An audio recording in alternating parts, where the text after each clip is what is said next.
Hello, everyone. I'm Nina Gopal. This is Global Express, where we take a good hard look at events across the world. This week, as the 2024 comes to a close, we have to ask a couple of big questions. Is the world sitting on a powder keg? Is this the chaos theory in play? I mean, 2024 may have been one of the most cataclysmic years in a long, long time. If we had one fall of Kabul in 2021, the Russian invasion of Ukraine in 2022, and on October 7th, 2023, the shocking, heart-rending attack on Kfar Azad Israeli kibbutz by Hamas, 2024 has seen the Middle East explode in a multiplicity of wars and conflict. The ongoing onslaught on the Palestinian enclave of Gaza, where Israel's attack on Hamas is a payback for October 7th, has come at a terrible cost for the Palestinian people. Men, women, and children, innocents losing life and limb, facing starvation, hospitals and their homes bombed, Gaza reduced to rubble. And no end to the grief for the Israeli families either, whose sons, daughters, and aging parents are still being held hostage. Some 100 hostages is what I hear. A third of whom may be, may be dead.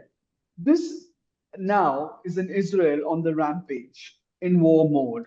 Israeli Prime Minister Benjamin Netanyahu is settling scores with Iran.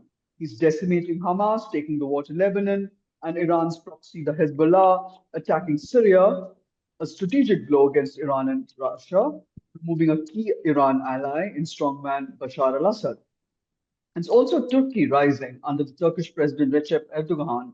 He is the other strong man to watch, as is Russian President Vladimir Putin and Chinese leader Xi Jinping, who, despite the economic slump, still remains the uncontested leader of China.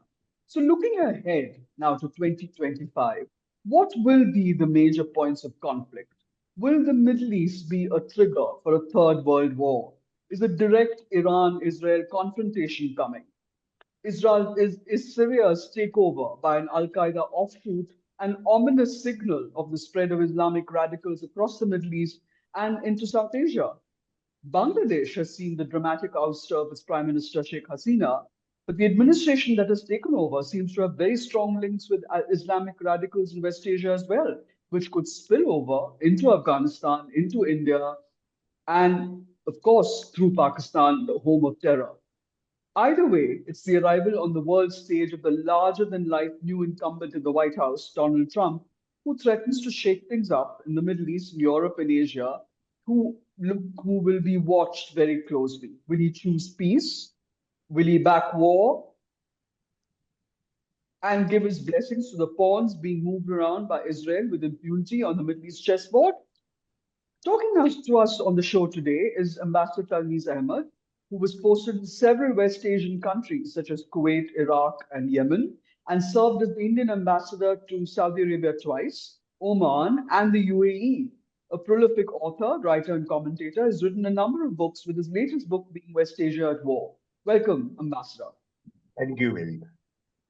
Also with us is Kabir Taneja, author and political commentator. He's deputy director and fellow Middle East with the Strategic Affairs Program at the Observer Research Foundation.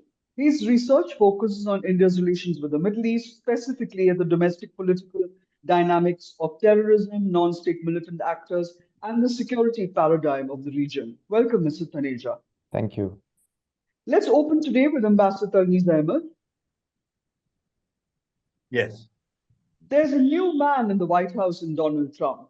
In his previous stint as president, he oversaw the reach out between several Gulf countries and Israel, resulting in the Abraham Accords and Jerusalem being made the capital of Israel. This time around, Israel has the full backing of the preceding Biden administration. It does seem as if the Israeli Prime Minister Benjamin Netanyahu was being given a free hand by Washington to rearrange the Middle East to his convenience. Would you agree with that premise, Ambassador? Any discussion relating to President Donald Trump is really a shot in the dark. Nobody, not even the president himself, actually knows what he's going to do next. He is an extremely impulsive character. He is an egomaniac. He has a larger than life persona, and he acts in ways which are very often the product of impulse rather than careful thought. Therefore, for us to believe that we know or we can seriously anticipate what he is likely to do is incorrect. There is only one aspect that I believe one can predict about him, and that is his aversion to conflict, certainly conflict that involves the United States. On that, he is very clear. Even if you remember during his first presidency, there were many occasions when there were fears that he would escalate a conflict with Iran and possibly engage in a very major conflagration in the region. But he held back. So He that is did. one thing. So I don't think we can very comfortably say that Netanyahu is going to have a free hand in assaulting Iran. I don't believe that is likely to happen. That's very interesting because he has actually done exactly what he's wanted to so far. But Mr. Taneja, if I can come to you, this Hamas attack on the kibbutzim, which did present actually Netanyahu with the perfect excuse to, stomp all over, walk into Gaza. And Gaza has led to Lebanon and the Hezbollah, to Syria, and ending the Shia, sort of snapping the Shia crescent linked to Tehran. So these are mere proxies, they're minor players. Israel's existential threat does come from Iran, a nuclear powered Iran. So can we safely come to the conclusion that the biggest challenge in 2025 will be bringing peace to the Middle East, to seeing a nuclear powered Israel and a nuclear powered Iran sort of coming to some kind of closure on this? It looks impossible, but I'm just raising the prospect. And parallelly, Israel and the Palestinian Authority coming to some kind of an arrangement. Do you think this is a possibility at all, or is it just going to be more of the same in 2025? Thanks so much. Look, bringing peace to the Middle East has been the sort of bogey for a long period of time, right? I mean, we have seen an escalation taking place over the past 1 year. That is definitely true. Escalation of a completely different proportion. So it's not just a normal escalation that we usually see in the Middle East. Uh, but it's very interesting because Iran is a threshold nuclear state now. So it is playing those cards that look, if we want at some point we can sort of make a dash for the bomb as well. But equally interesting is also people like Javad Zarif in Iran and others, writing more recently in Western press, basically saying that, look, we are keeping the door open a little bit if the US under Donald Trump wants to open some sort of dialogue on how best to go forward. So which is sort of almost the antithesis within Iran to what maybe the IRGC or what maybe the Ayatollah himself may be thinking. So Mm, there is a dichotomy within the Iranian polity as well. The victory of Masoud Pezeshkian as president, as the only sort of quote unquote moderate. So what I was saying was, there is a dichotomy of sorts within Iran as well at this point of yes, time. between Uh, Peshakian and the old guard, which is the Exactly, Khamenei. exactly, and that's not new. That dichotomy prevails in Iran fairly regularly. But what is happening right now is that the president's sort of clan, so to speak, is trying to do that outreach to the West. That look, we may be open to conversations and talks. As per even Jawad Zarif wrote in Foreign Affairs recently, which is a Democrats magazine, so to speak, in the U.S. Mm, And he also wrote in The Economist recently, reaching out to the others in the region, so not necessarily to the West.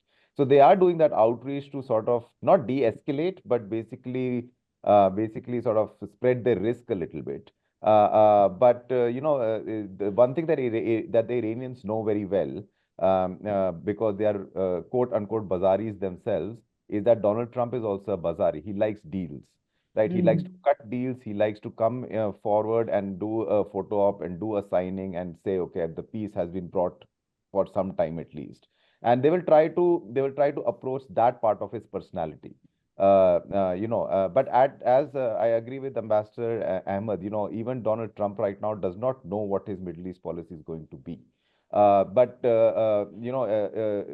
Israel getting a complete free hand in the way it has been operating over the past 1 year or more than 1 year, I highly doubt that. Again, coming back to a personality trait of Donald Trump, that he wants to bring sort of this to some sort of closure, and that cannot happen without Israel's participation. So it's going to be a very personality versus policy approach in Washington D.C. right now, and let's see which actor comes out on top in approaching Donald Trump from that fashion.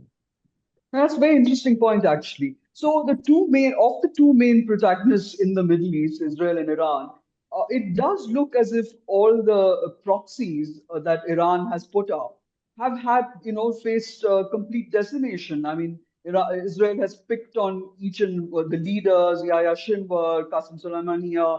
So for Hamas, for Hezbollah, and not maybe not so much for the Houthis right now, but also Syria. Has Israel achieved what it set out to do? I mean, has it outgunned, outmaneuvered Iran and its proxies? Or will these proxies rise again, take on other forms? Because does Iran have anything up its sleeve? I mean the hardliners in Iran. I mean, look, that's a complicated question to answer because first and foremost, look, whenever if you see the axis of resistance, so-called axis of resistance that Iran has built up, there are some actors in it that are dispensable to Iran as well. There are some actors that are not dispensable to Iran as well. For example, if push comes to shove, I think Iran will do whatever it can to save Hezbollah. And if that means a level of decimation for Hamas, then so be it. For example, right? Let's say if that means a level of decimation for Kataib Hezbollah in Iraq, then so be it. But Hezbollah itself in Lebanon is joined to the hip with Iran. So I think losing Hezbollah is not an option. Within whatever they have capacities wise, they will try and protect Hezbollah as much as they can. But in the broader term, the way, for example, Israel has gone about in decapitating leadership and in decapitating, let's say, political and military power of these groups. I think for the short term, at least, a lot of these groups have been defanged. So Israel can claim that, but as we know, with ideology and political ideology, those are long term things. I really doubt, with the kind of destruction we see in Gaza, for example, that this is going to be sort of hunky dory in the decades to come for Israel on its borders with Gaza or West Bank, because they have a military strategy which clearly is in play. I don't see a political strategy yet. Hmm, Uh, that's so uh, interesting. so if there is no off ramp that the military strategy can take into a political one, then we are going around in circles till a certain extent. That's very interesting. Ambassador, what would you like to comment with your view on this? Does Iran have a strategy up its sleeve, or is it been outmaneuvered right now by Israel? The scenario is complex. First, we must note that many things that Israel has done over the last year have a very important domestic connection. Hmm. As you know, the events of October last year had damaged the political and military leadership of Israel.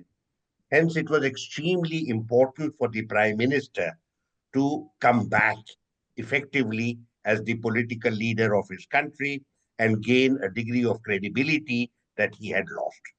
Hence, there is, as you can see, an extraordinary misinformation campaign alongside what is happening with the armed forces. And that is, we have won, we have transformed the Middle East, and there's a new balance of power in the region.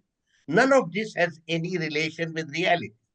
Hmm. Objectively, do recall, Israel was not fighting another army or another country. These are militants. These are militants who emerge in a set of political circumstances. They have been resisting Israel's aggressiveness over several years, and the kind of hammering that they have received is not new either. Do recall what has happened in 1982 and then later on as well, whenever there have been encounters. Israel is the most powerful military force in conventional terms in the region. Therefore, whenever it gets the chance, it unleashes its air force and kills several thousand people, as it has done now, with total impunity. From this to draw the conclusion that Hamas is finished, Hezbollah is finished, Houthis are finished, or the Iraqis. The militia never are finished. Because as you know, and every serious student of the region will tell you, these are not military forces. They support an idea. You remember even Biden told Netanyahu, and he's quoted in War by Bob Woodward, saying to Netanyahu that Hamas cannot be defeated militarily because Hamas is not a military force, it is an idea. Therefore, I would say to you, it's not something that Iran has something up its sleeve. These are forces that have emerged on their own because they represent a resentment of the political status quo. I am convinced, and I So they think will that rise again. Kabir and I are on the same page here, that Iran is not going to abandon its support forces in the region. Iran will continue to reflect the forces of resistance. Now, what shape or form this takes is another matter, because Iran not only is impelled by ideology of resistance, it is also a very pragmatic force. And I would agree here with Kabir that Iran has made major overtures in the period of transition. Do recall, it was the United States that withdrew from the nuclear agreement. That's It was right. Iran that wanted to revive the agreement throughout the Biden era. It is by the Americans that showed near total absence of interest in the process, which is why the Iranians have now come back and are making overtures to the Trump administration and also to the European Union. The Iranians have been anxious to settle this matter and to get some relief as far as sanctions are concerned. So I think that we are in for the long haul. The Palestine issue has not been addressed or resolved. The Israelis have not addressed their various security concerns vis-a-vis Iran. And obviously, we are looking at a degree of serious uncertainty as far as Syria is concerned. So do not imagine that any of the existing dossiers are closed. All of them are wide open, and you're looking at very serious competitions and conflicts in the region. That's a very fair put. I agree with you. Now, can I ask you the hot potato, question? Does Delhi know how to navigate this? I mean, we have huge stakes in this in the Middle East. We have, especially in the Gulf states, we have a 10 million diaspora. We have excellent relations with the UAE and Saudi Arabia, as well as Israel. And we did have a very good, sort of relationship with the Palestinian Authority. Now, this official visit to Kuwait by the Indian Prime Minister was very intriguing. But there is talk among the Arab intelligentsia that Israel won't stop with the onslaught on Lebanon and Syria, and now wants to see the Gulf states even absorbed into into Saudi Arabia and UAE, because those are the two countries it has a good relation. It may be just rumor mongering, speculations, but thousands of Indian livelihoods could be put at risk. Do we have does India have a policy towards the Middle East, Ambassador? Yes, certainly we have a policy. Firstly, we have a very deep understanding of the region, and a close and a very strong sense of mutual comfort prevails. The relationship was not born over the last few years.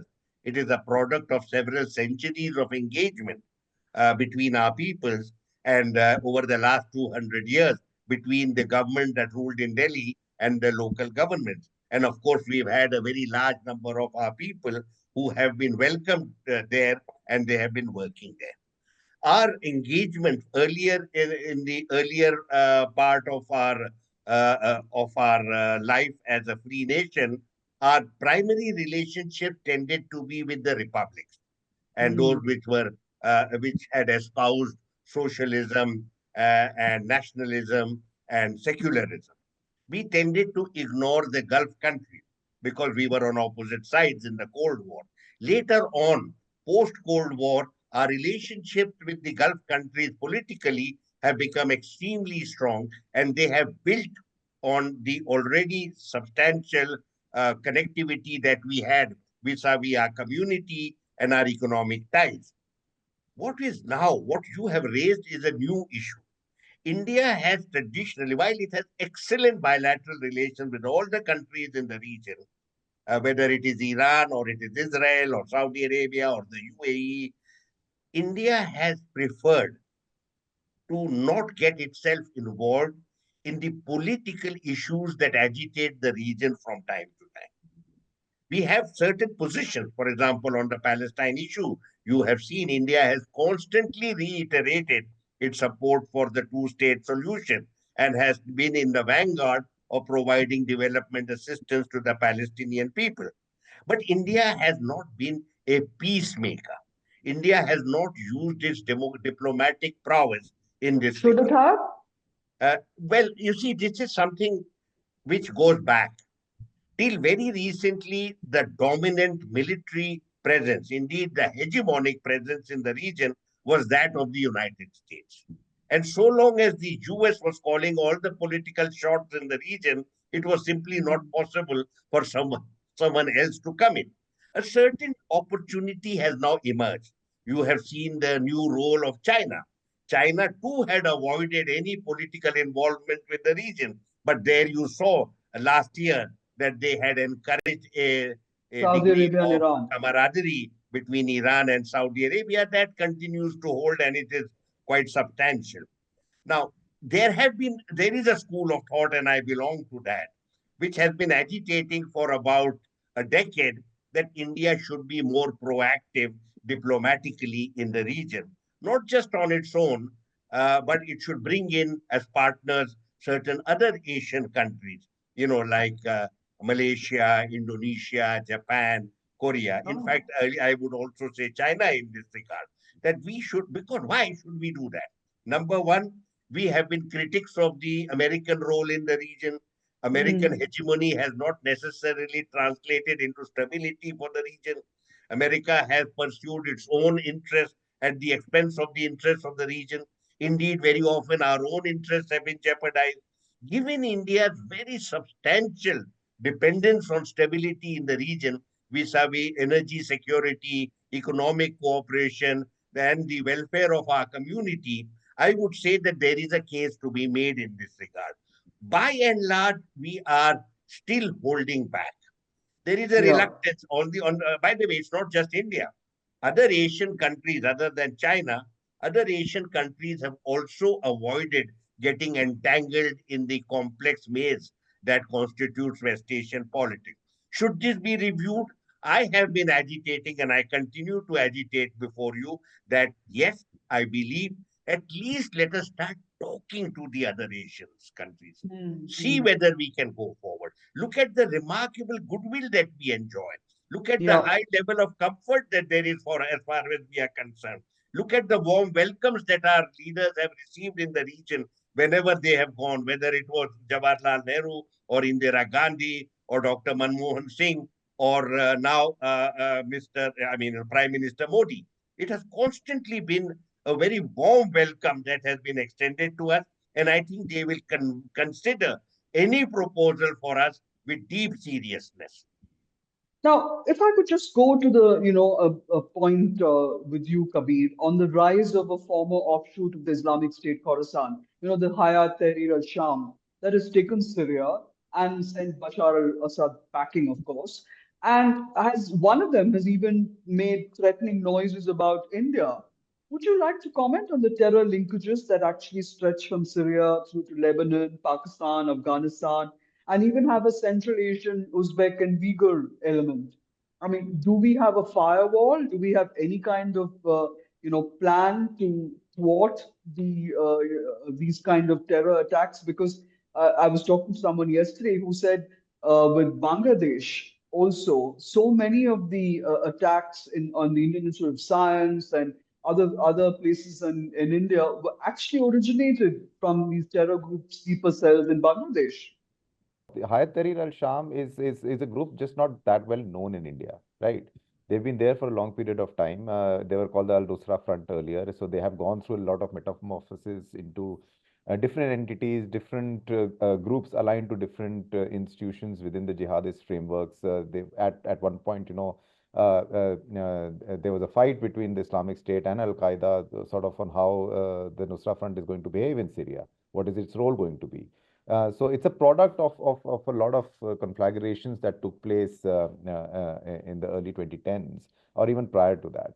So what has happened is over the past couple of years, the Syrian civil war, sort of, especially after the killing of Baghdadi and the declaration in 2019 by Trump that Islamic State has been defeated, I think the Syrian crisis by itself was left at a status quo by everyone. During this period, Hayat Tahrir al-Sham was actually running a chunk of territory in Syria as its own quasi-state within a state. So they had built sort of military institutions, civic institutions, health institutions. They were practically running their own country. If you see the kind of movements that happened against Bashar al-Assad when cities sort of were taken over like Aleppo, Homs, and so on and so forth, their institutions moved in, right? So suddenly the police were HTS, suddenly the nurses were HTS, and so on and so forth. So they did not leave political vacuums behind too much. They did not leave societal vacuums behind too much, which is But why the fall of Syria came as quite a it did. Yeah, surprise yeah, to everyone. 100%, 100%. I think no one was expecting HTS to make those kind of movements first. Second, people were expecting resistance from the Syrian army because Hmm. we were told for a long period of time the Syrian army is being rearmed and retrained by the Russians Hmm. so that they can push back against any of these sort of challenges that come in the future. So, the pace at which they took over the Syrian cities and sort of Right. entered Damascus is very reminiscent of what happened in 2021 when the Taliban walked It's into too close. Kabul A little bit. and other cities. So now if you see the pace at which Abu Muhammad al-Jolani is rebranding himself, right? He's using a lot of older systems such as the millet system It's from the too, Ottoman too, yeah. Empire to sort of give autonomy to religious Yeah. minorities True. and so on and so forth. So the big problem right now that we're not addressing it's not just about the terror groups coming into a position of some sort of quasi power. It's that we are also, or increasingly, the international system has no answers to what happens if a terror group takes over a state. How do you deal with it, right? Was that I mean, look at the Taliban. They've basically had their way since 2021, and everyone is forced to sort of deal with that reality within the And they were frame. operating in Afghanistan with impunity from Exactly, 2009. exactly, right. So now this is the second country where we are sort of seeing the similar outcome taking place again with very little options because if normalization of let's say ecosystems coming out of the Islamic State or Al Qaeda into state structures is palatable, that's a big problem that's a big national security problem for a lot of other countries, including India, when taking the counterterrorism narratives forward. So there's a broader sort of institutional problem here, rather than just these examples of HTS or Taliban, gaining political prominence and being accepted by both neighbors and Western countries alike. That's a very interesting point. Ambassador, if I could come back to you, do you see Israel training its guns with anyone else? I've had reports from my friends in the Middle East who talk about the Druze people, losing village after village. They've talked about this Hatar village that Israel has annexed. How Turkey has taken over the north. And a lot of people are saying that, right or wrong, that Iraq could be the next target. Because the Shia leadership has called the shots there since Saddam Hussein was ousted. It has there's a Shia majority, both in terms of the population and in parliament, and the Shia militia. So would that be in the gun sights of Israel? You think? Very difficult to say. Israel's principal concerns in the region are to ensure that the Palestine issue has no resonance as far as regional politics is concerned. It has sought to persuade international opinion and particularly the Americans that the Palestine issue does not resonate with the Arab people anymore. And therefore, you can normalize ties with the countries of the region without addressing the Palestine issue. The principal lesson that has emerged from the Gaza war and the conflict we have seen over the last year is that the Palestine issue is central to the politics of West Asia. It is not something that you can ignore because you don't wish to address those issues. There are issues that have been raised by the Palestine question. There are issues relating to nationhood, national identity, legal claims to land, right of the refugees to return, the demand for a sovereign state. All of these are issues that Israel does not wish to address. But That's in the true. meantime, it wants to normalize ties with the Arab countries. I have a feeling that, at least for the foreseeable future, I don't see any major progress towards normalization. I don't Hmm. think it has too many other stakes in the region which would resonate robustly in Tel Aviv. For example, the Kurdish question, the one that agitates Turkey so seriously to the extent that it attacks both Syria as well as Iraq from time to time. I don't think there has been a loose talk about whether now we are likely to see a united Kurdistan, which would bring in the Kurds of Iraq and Syria in one state. I doubt that is going to happen, and I don't think that we should confuse ourselves in this regard. So, I then again, with regard, Israel has been giving lip service to concerns relating to Islamic extremism, but there have been no attacks on Iran from the either the Islam. There have been no attacks on Israel from either the Islamic State or Al Qaeda. Most of their violence has been directed at other Arab countries. I wanted you to distinguish between two kinds of Islamic movements and two kinds of jihadis. Not Hmm. all Islamic movements are violent. You have, for example, the Muslim Brotherhood and its various affiliates. It would be regarded as a moderate group and a group that seeks to marry the principles of Islam with parliamentary democracy. Yeah, Within as in jihad, Egypt. again, you have two streams: the jihad that is transnational and jihad that is national. Where you have jihad that is transnational, we had Al Qaeda and the Islamic State.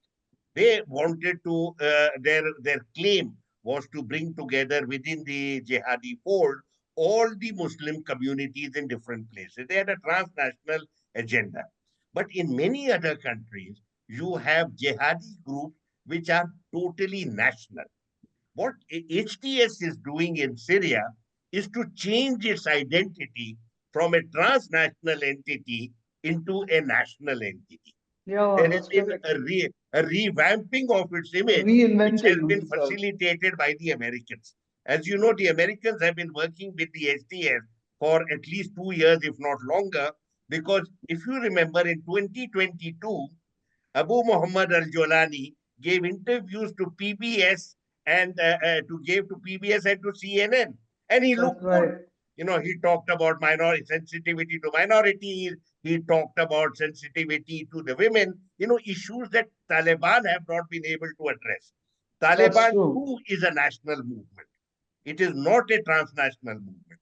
The concerns that you have raised with regard to the penetration of jihadi mindset within India completely ignores the fact that none of these movements is looking to penetrate into India. In India, what we have suffered is not any impact of these movements, but Pakistan sponsored the trans-border extremism and Absolutely. violence. Without Absolutely. Pakistani support, you would not have had this kind of groups that emerged in Kashmir over a period of time. I So, want to actually come back to Gaza for a minute, if we could, and the Palestinian Authority. Is there going to be some kind of, there was talk when Jared Kushner was handling, the Abraham Accords at that point, that he wanted to turn Gaza into a tourist destination. He wanted to see malls and, a real estate boom and stuff like that. I mean, Trump is all about, as you said, transactional. Is this something that the Palestinian people will find themselves up against? Because if they get pushed out of Gaza, where will they go? And in the West Bank also, there is talk of that the Palestinian Authority is saying, "Give us Jenin, at least give us Jenin." But that would mean a truncated West Bank as well. So the the, Palestinian Authority, is going to be ending up with just a sliver of territory. the issues that you have raised reflect the near total absence of understanding of what is happening in West Asia and a near total absence of application of the mind. No, I If want you to say, remember, during the Trump era, you will had the Trump? so-called you called Yeah, deal of the century. It was yeah, treated with total contempt by the yes, entire region. correct. What they hope for is not to give the Palestinians a sovereign and viable state, but to create those little Bantustans which you had in South Africa for a while and which were treated with contempt at that time as well. That don't ignore or pretend this Palestine issue does not exist. Give Yeah, them these little shops of economic activity, economic achievement, pump as much money as you can into these very impoverished places, but deny them their identity, deny them their nation. So, what you are talking about, in which, as of now, after the mass murder we have experienced in Gaza, to talk of an economic miracle and create an no, no. What I was tourist saying is, paradise is this completely is what I'm contemptible. saying, Ambassador, is the Completely fact that, contemptible. yeah, the fact that, it is will Biden, I mean, with Biden going out and Trump stepping in, is Trump going to revisit those kind of, I doubt that. You see, there is no resonance. You see, he tried that out with Kushner. He tried his best to get the Saudis on board. Hardly any, except for one or two Arab countries that attended a stupid session, a conference. Nobody. It had no resonance. It withered yeah. away, and nobody even talks about it today. You cannot buy Palestinian nationhood, Palestinian aspirations, and Palestinian identity through economic source. It's not going to That's a happen. lovely point. Yes, And absolutely. this is something that I wish the Americans would finally understand. Yeah, that's very important. What about the Kingdom of Jordan, Mr. Taneja? I mean, Jordan's King Abdullah apparently is very concerned that Israel will displace all the Palestinians in the West Bank and leave Jordan, flooded with refugees. I mean, it's the nightmare scenario, right? That has been talked about ever since the Arafat peace accord collapsed. How long before the Israelis, actually understand that Jordan can also stand up against something like this? I mean, look, it's difficult to predict of the way sort of Jordan thinks. I think, like most countries in the region, even if you see the Palestinian question in places like Bahrain or sort of some of the other countries in the region, there is a lot of empathy for what is happening. There is a lot of people are very, very sort of concerned and empathetic about helping the Palestinian people. But I always find there to be a lack of taking responsibility of the issue and to move Taking forward. responsibility as in Jordan, I mean, Arab Jordan, countries taking. Arab countries in general, Jordan, I'll just come. So basically, just everyone ultimately has their domestic interests as well. Whether it's a UAE for them, it's maintaining their economic meteoric rise that they are seeing. For the Saudis right now, I'm presuming it's going to be the transition towards such a meteoric rise that they're looking into. Everyone has their own sort of intricacies. I think Jordan's intricacy would be that a large chunk of its population is Palestinian. Uh, so, Yes, it uh, is. does Jordan want that to become sort of a stepping stone in taking on Israel much more directly than it is at this point of time? Will be detrimental to Jordan as well, and will be detrimental to the Hashemite kingdom as well. So I think that's a concern. I'm presuming, of course. That's a concern that the kingdom and the leadership has in Jordan right now. Even if you remember the exchange of missile fires and so on and so forth that took place, Jordan shot some down because it entered its sovereign airspace. And it worked very hard in the next couple of hours to try and disassociate with the narrative that it was helping Israel or helping the Americans sort of take the projectiles down. So I think Jordan is like many of the others, of course, geographic proximity aside, is trying to balance it in a way where the issue of the day, which is the Palestinian issue, is in the front burner, so to speak, but they are Yeah. not seen as the custodians of the issue itself. What about Egypt? Mohammed Sisi, he believes that he's going to face much the same fate that Bashar al-Assad did. He's extremely concerned, I believe. And his influence in the region has also waned to a great extent.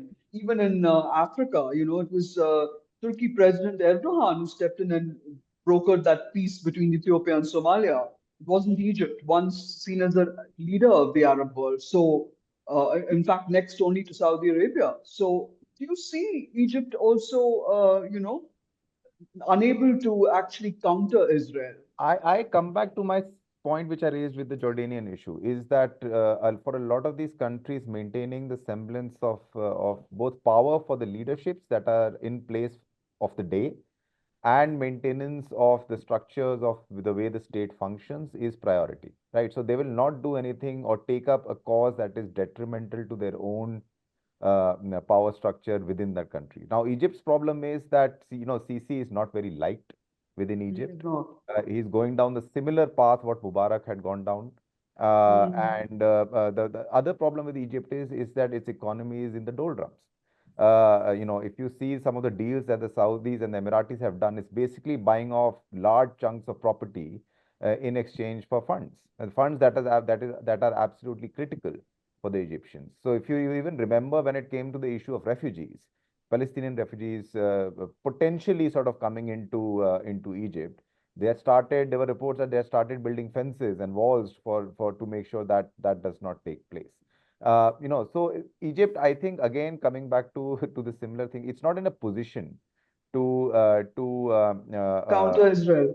not just, yeah, counter Israel, but you have to remember that historically, at least in the contemporary history of the region, there is no Arab military that has really won a traditional conflict.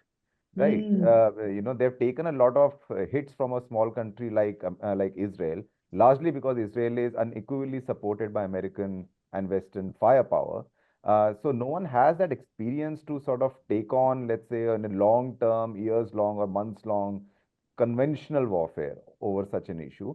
And I think that always is at the back of the mind of many of these countries, including Egypt, that if they go down that path, that's a commitment for months, if not years, and that's maybe politically and economically something they don't want to partake in on behalf of the Palestinians specifically. No, but So, Israel's whole sort of game plan is to talk about Israel that stretches from the Euphrates to the Nile. So is 2025 the year that Israel could actually set forth to make that happen? Because so far Iran's game has been never been a direct confrontation with Israel. I mean, Israel's missile strike even exposed Iran's air cover and the vulnerability of. yeah. Similarly, the vulnerability of the Iron Dome in Israel. So, does nuclear Iran, have the capability to keep the fight going against Israel, or I is mean, it look, is it is it no, possible? nuclear Iran, if that happens, hypothetically, if that happens that there is a nuclear Iran, there is going to be a nuclear Saudi Arabia also. Then it's sort of a free for all kind of thing, which you can't predict beyond the point. If nuclearization takes place, and that's the fear for everyone, even in India. That's the JCPOA was supported by the Indians because ultimately, not just Indians, the Russians, the Chinese, because ultimately no one wants a nuclearization of the region. So that will definitely sort of push almost every country in the region towards a very, very defensive posture, and that will include nuclearization of at least some states that can then offer nuclear cover to other smaller states in the region who cannot possibly get weaponization itself. But that's the red line. That's what everyone's worried about, irrespective from what political background or ideology you come from.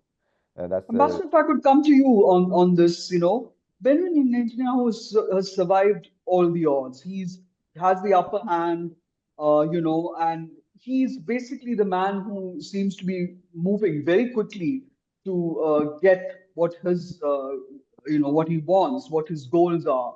Do you think he'll continue on that path, or is there any political opposition brewing within his country, and would Trump continue to back him on this? Netanyahu is one of the smartest politicians that Israel has produced in its entire lifetime. It has had some great leaders in the past, but no one can compare with Prime Minister Netanyahu in terms of wiliness, amorality, and capacity for survival. He is utterly ruthless when it comes to the defense of his personal interest. For example, he has disdained the idea of a ceasefire for such a long time. I mean, all of us would say that you got what you wanted in April. Okay, you got what you wanted in September. And yet he bombs every day. He bombs targets in Lebanon. He bombs targets in Syria. He bombs targets in Hamas. He is terrified of a ceasefire because the minute there is a ceasefire and some degree of peace, questions will be asked domestically about what happened in October last year. So, what you have seen over the last 14 months is an exercise to ensure that questions relating to October are not raised. The second problem he's facing is with regard to the hostages. He has not prioritized the safety of the hostages and their return even once throughout That's these true. 14 months. The third is the issue of the criminal case that he faces in the courts and Hmm. which are likely to be reopened as soon as this conflict is over. As of whether he can be challenged domestically, as of now, he has a majority. The majority is based on an extreme right wing support. That extreme right wing support has come into government for the first time in Israel's history. They are xenophobic, they are racist, and they are extremely violent. But he needs them. There is no normal politics today in Israel. There is Prime Minister Netanyahu, and he has these xenophobes with him. Now, What about Turkey, Ambassador? so This I'll is the just other finish man the to watch. domestic question and then I'll move to the regional. Yeah. In regard whether there is opposition to him, now every time there is a question of either a ceasefire or an agreement or a withdrawal, the right wing says we will bring the government down.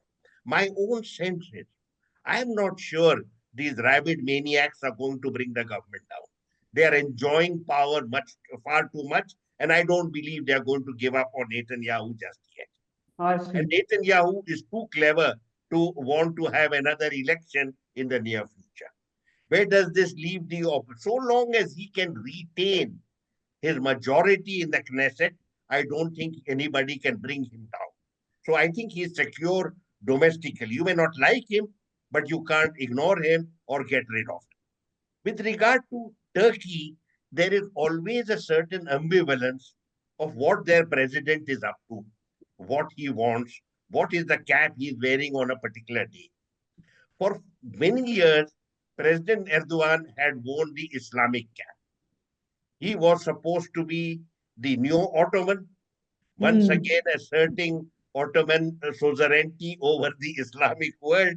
And at the Hmm. same time, he was also he was promoting the Islamic aspect of regional politics, particularly through his closeness with the Muslim Brotherhood and its affiliates. Both of these were dropped rather dramatically and abruptly when his economy tanked and he needed to go to Saudi Arabia and the UAE. So Yes, again, you find now talk from Turkish sources of a revival of Ottomanism and of Islam, that's right. affiliation with Islam. But That's right. are they motivated by strategy or are they part of the media allure?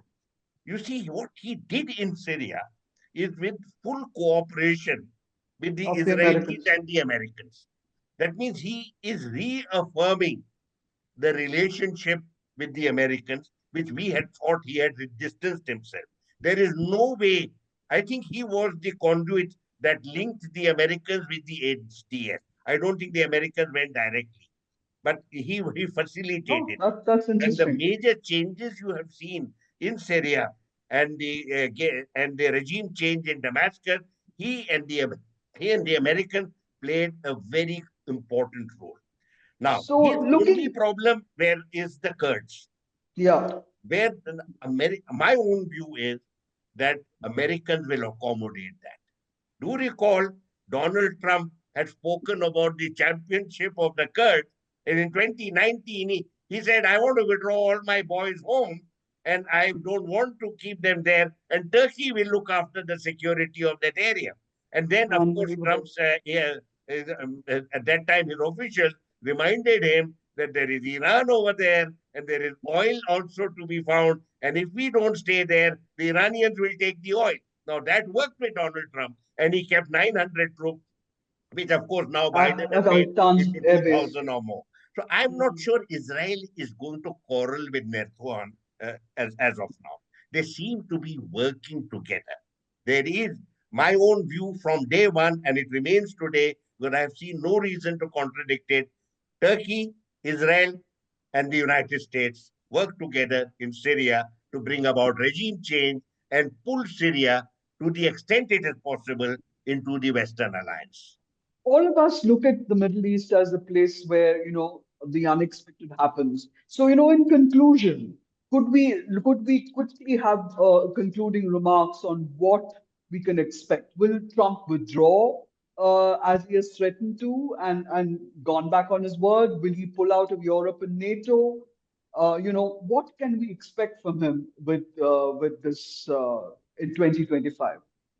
Unpredictable as he is, what can we expect? And where do you think the hotspots will be that we must watch out? Yes, Ambassador, and then Mr. Taneja. Well, as far as I can see, 2025 is not going to be fundamentally different from 2024. You have a very tormented region. None of its issues have been addressed, though 45,000 are dead in Gaza, 800 are dead in West Bank, 5,000 are dead in Lebanon, and several thousand, I'm sure, are dead in Syria. Nothing has been addressed, nothing has been resolved, and nothing has changed really. This rhetoric of a new balance of power. Israel was always the major power. What has changed? There's no change in the balance of power. A militia, so-called axis of resistance, was never going to be a formidable opponent in front of the Israeli armed forces. What has Israel actually achieved on the ground? It has killed a very large number of civilians, overwhelmingly women and children. Now and that built doesn't count for victory in my book. and built a buffer zone Oh, to the well, north. buffer zone they have fought. They say it's for the short time, but do recall, in the idea of greater Israel, Yes, based on the dictum of the Old Testament, Golan Heights is to be part of greater Israel. So it's correct. not just a strategic move, it is a messianic move. So I think that we are going to see a lot of turbulence. Could this change? For that, at least Netanyahu has to be missing in action as far as Tel Aviv is Mm, concerned. I don't see mm. that happening just yet. Okay, all Donald right. Trump, I don't even want to waste your time and my time discussing what he might do. Overall, do remember, the US, in terms of its credibility, is not what it used to. It's no longer the hegemon. Other players have come in. They are biding their time. There are two kinds of players. Number one, there is Russia and there is China on the one hand. Mm, You also have middle powers. And I have yeah. suggested, for instance, that middle powers like India, Japan, Korea, Indonesia, Malaysia should actually become much more active in regional affairs. They carry far greater credibility, certainly, and surely they will bring a kind of soothing impact on the region, which is entirely missing as far as the Americans are concerned. So, That's very as of interesting. now, my own sense is more of the same, possibly on occasion getting even worse. Mr. Taneja, would you like to give us concluding remarks? I've only got 2 minutes Yeah, left. look, I just want to very quickly say, just segue from something that Ambassador Ahmad said, which is going to be very critical in 2025, is where does or how does America position itself, Mm, in the world order? Because yes, it is Donald Trump is saying that, look, we have to look at domestically, we have to look inside and so on and so forth. But that means there's practical reorientation of what we call as Pax Americana, sort of the American role in the global security order. And will a larger section of the US, including the Republican Party, actually allow that? Are they mm, actually sold to the idea that America should be not declinist, but should take a few steps back, not be too involved in the Middle East or not be too involved even in the Indo-Pacific and so on and so forth? The entire question of, is it my fight or is it your fight? And if it's your fight, why should I fight your fight? that conversation in DC is going to get louder in 2025, and it will help shape a lot of how we will see America in the next 10 to 20 years. So I think that is a very important aspect to keep an eye on, because it will have direct impact on what happens in the Middle East specifically, where a lot of countries are already saying, look, we can see what the US is doing, hence we are talking to the Chinese, hence we are working with the Russians, and we are not in that US bloc anymore. We are diversifying. So That's very, the very well put. the idea of strategic autonomy, basically, how that functions will determine a lot of the security aspects as well in the future. Now, that's fantastic. So in 2024, we saw a virtual sort of clash of civilizations and the rise of all these demagogues, and competing ideologies. The seeds of a wider war, I think, have already been laid. Will 2025 see it spark and spread is the question.